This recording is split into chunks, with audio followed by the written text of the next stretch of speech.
আমার মাথা দুটুকরো হয়ে যেত আজকে। যেভাবে এটা ইট পাটকেল ঢিল, আমার পোশাকের অবস্থা দেখুন। এই বিজেপির গণতন্ত্রের নমুনা। মহিলাদের চুল ধরে টানছে, জামা ছিঁড়ে দিচ্ছে। আমার সাথে আমার সহকর্মী যারা এসছে 2-3 জন মহিলা, তাদেরকে লাথি মেরে রাস্তায় ফেলে দেওয়া হচ্ছে। তাহলে কৃষ্টি সংস্কৃতি এটা? আমাদের দলের একজন আমার সহকর্মী দীর্ঘদিনের, সে মারা গেছে, তার পরিবারের সাথে আমি দেখা করতে আসতে পারি না? আমি এখানে কি করতে এসেছি যে আমাকে এরকম ভাবে আটকানো হবে? এলাকার কোনো মানুষ আমায় আটকেছে? মানুষ দুধারে দাঁড়িয়ে আশীর্বাদ করছে, সৌজন্য বিনিময় করছে, হাত নাড়ছে। আর বহিরাগত বিজেপির গুন্ডারা ইট পাটকেল ছুটছে। আমি তো দেখিয়েছি আপনাকে, আমার চোখে 7 বার অস্ত্রোপচার হয়েছে।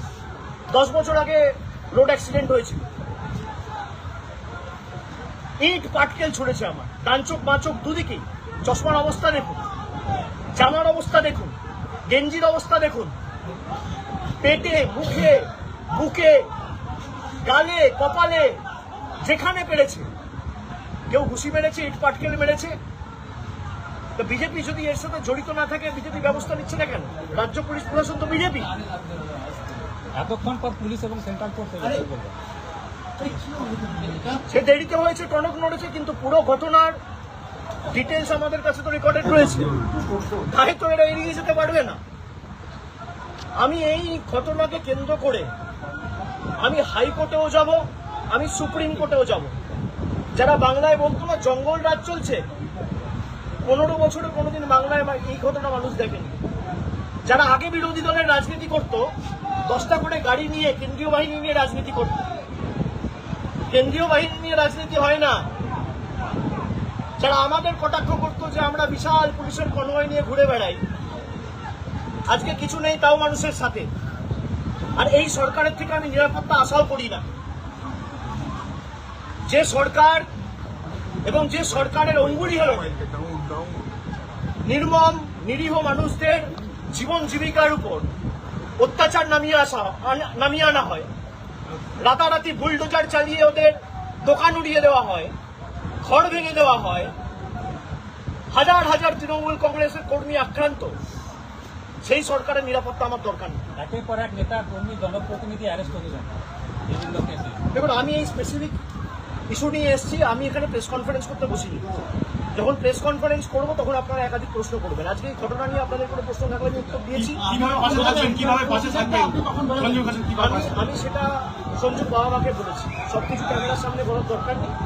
আমাদের যতটুকু সীমিত সামর্থ্য ছিল আমরা দলের তরফ থেকে সাহায্য করেছি, এবং সঞ্জুর মা বাবাকে আমি কথা দিয়েছি।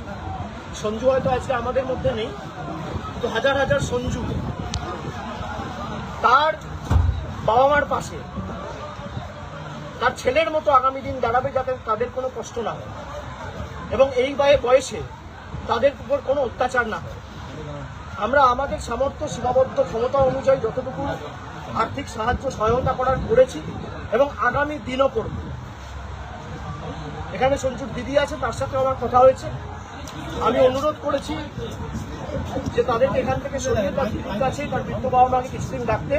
আর আমি হোয়াটসঅ্যাপ নাম্বার নিয়ে যাচ্ছি, আমি কন্টিনিউয়াস যোগাযোগে থাকি।